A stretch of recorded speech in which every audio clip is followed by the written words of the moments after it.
आप सभी का स्वागत है। आज हम खैरा डैम साइट पे हमारे साथ हैं एसजेवीएन के सीएमडी नंदलाल शर्मा जी। सबसे पहले नंदलाल शर्मा जी, आपका माइंडा टीवी पे स्वागत है। धन्यवाद। शर्मा जी, सबसे पहले आपको बधाई हो। जैसा कि हमें यहाँ के स्थानीय लोगों से जानकारी मिली कि ये जो प्रोजेक्ट है, ये जो है खासतौर पर नंदलाल शर्मा की ज्यादा मेहनत का नतीजा है। उसी कारण जो है जल्दी से ग्राउंड पे ये उतरने जा रहा है। और हम देख रहे हैं कि जैसे भी हाल ही में अनुमति मिली केंद्र सरकार से, और धड़ाधड़ आज आपने एक के बाद एक 3 यहाँ पे अभी अभी जो है यहाँ पे शिलान्यास किए हैं। तो क्या कहना चाहिए टीम के लिए और किस तरह से आप सिरे उतरता देख रहे हैं अपने प्रोजेक्ट को?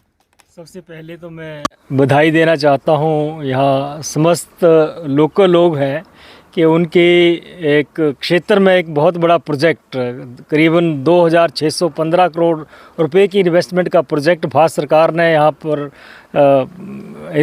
सैंक्शन किया है और उसकी विधिवत इन्वेस्टमेंट अप्रूवल भारत सरकार से मिल चुकी है और हमने काम भी अवार्ड कर दिया और शीघ्र ही काम प्रारंभ हो जाएगा।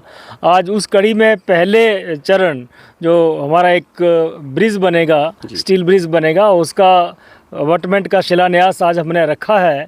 और ये मैं कहूँगा मेहनत सभी की है, हमारे लोगों की, स्थानीय लोगों की, उनका तालमेल, उनका सहयोग रहा और हिमाचल प्रदेश सरकार और भारत वर्ष की सरकार, इन सभी ने मिलकर जो प्रयास किए हैं, तमाम जितनी भी क्लियरेंसेस थी वो क्लियरेंसेस पूरी हुई।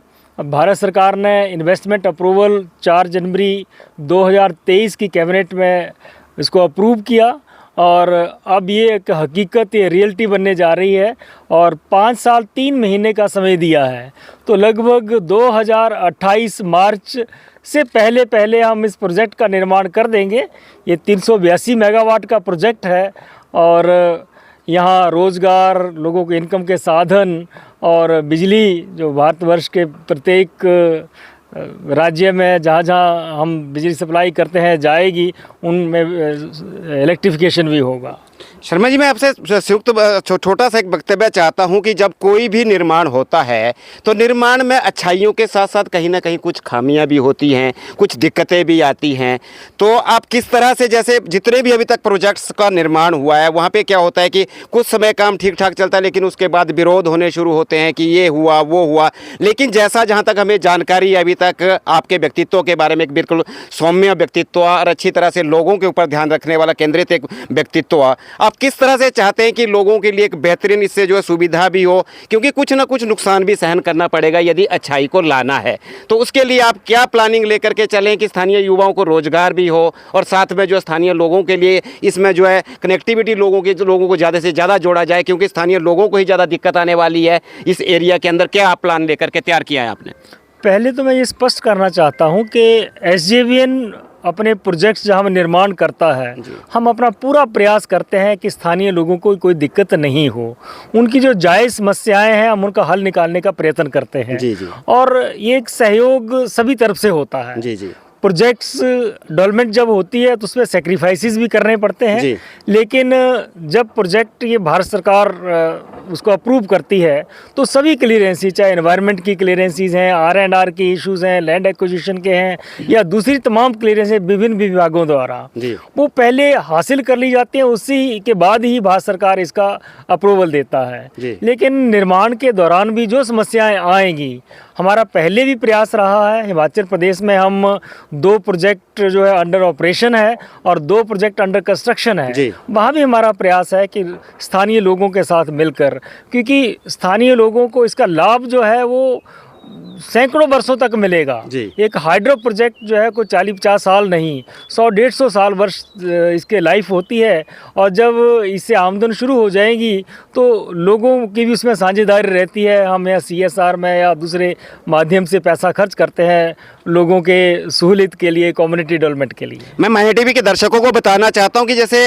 शर्मा जी बता रहे हैं कि जहां पे अच्छाई होती है वहां पे थोड़ी बहुत दिक्कत भी आती है। हम यही कामना करते हैं कि जितना बेहतर तरीके से हो सके, यहाँ के स्थानीय लोगों को फायदा हो, इसके साथ साथ प्रदेश को फायदा हो, क्योंकि कुछ अगर अच्छा पाना है तो उसके लिए हल्का फुल्का हमें सेक्रीफाइस भी करना पड़ेगा। लेकिन शर्मा जी, सबसे बड़ी बात जो अभी तक हमने जितनी भी प्रोजेक्ट्स में देखी है, कमी जो रहती है वो रहती है कि एसजेवीएन बहुत सारे काम है जो खुद ना करके, जैसे अभी आपका ये यहाँ पे जो है आपका ब्रिज लगना है तो वो कहीं सबलेट किया जाता है, तीसरी पार्टी को कॉन्ट्रैक्ट दिया जाता है, और वहाँ पे कहीं ना कहीं लोगों के ज़्यादा ऑब्जेक्शन रहते हैं, वो कहीं ना कहीं इसमें शोषित रहते हैं। तो इस तरह की कोई दिक्कत ना आएगी, तो उसके लिए आपने क्या इस बार जो है नया किया है? क्योंकि अब जो भी कंपनी है या सरकारें हैं जी, वो काम अपने डिपार्टमेंटल तो नहीं कर सकती जी, हैं। जी। और स्पेशलाइज्ड एजेंसीज हैं, कंट्रैक्टर हैं, वेल इक्विप्ड हैं, इक्विपमेंट है, मैन पावर है, उनको तजुर्बा है इनको बनाने का। जी। और उसमें कंपटीशन होता है कि ये ब्रिज बनाना है, तो इस ब्रिज बनाने के लिए कौन कम्पीट करेगा, इतना एस्टिमेटेड जी, कॉस्ट जी, है, उसमें कंपटीशन होता है।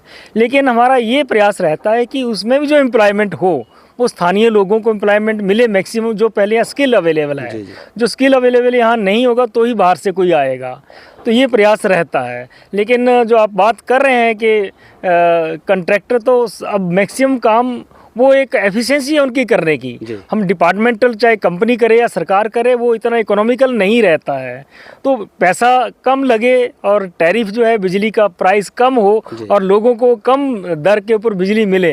और रोज़गार की बात है तो इस प्रोजेक्ट से 4000 लोगों को रोज़गार मिलेगा जी। जब पीक सीजन पे होगा, तो उसमें से अधिकतर स्थानीय ही होंगे। जी, स्थानीय में मैं जानना चाहूँगा कि जैसे आपने कहा कि 4000 रोजगार उत्पन्न होंगे और अधिकतर जो है स्थानीय होंगे, उसमें भी कुछ कैटेगराइज होंगे, लगभग आप कितना प्रतिशत मान के चलते हैं कि स्थानीय लोगों को कितना रोजगार मिलेगा? अभी तक जो हमारा अनुभव रहा है, जी। जैसे स्किल्ड और अनस्किल्ड, तो अनस्किल्ड तो मिल जाते हैं यहाँ जी। पे, केवल स्किल उस तरह का नहीं मिलता है जो बनाने के लिए चाहिए, तो वो बाहर से भी लाना पड़ता है। लेकिन हमारा एक कंपनी का प्रयास ये भी रहता है कि हम स्किल अपग्रेडेशन करें, तो skilling, up skilling, semi skilled है उसको पूरा स्किल करें, अनस्किल्ड को सेमी स्किल्ड करें पहले, जी। ताकि उनमें स्किल डेवलपमेंट हो।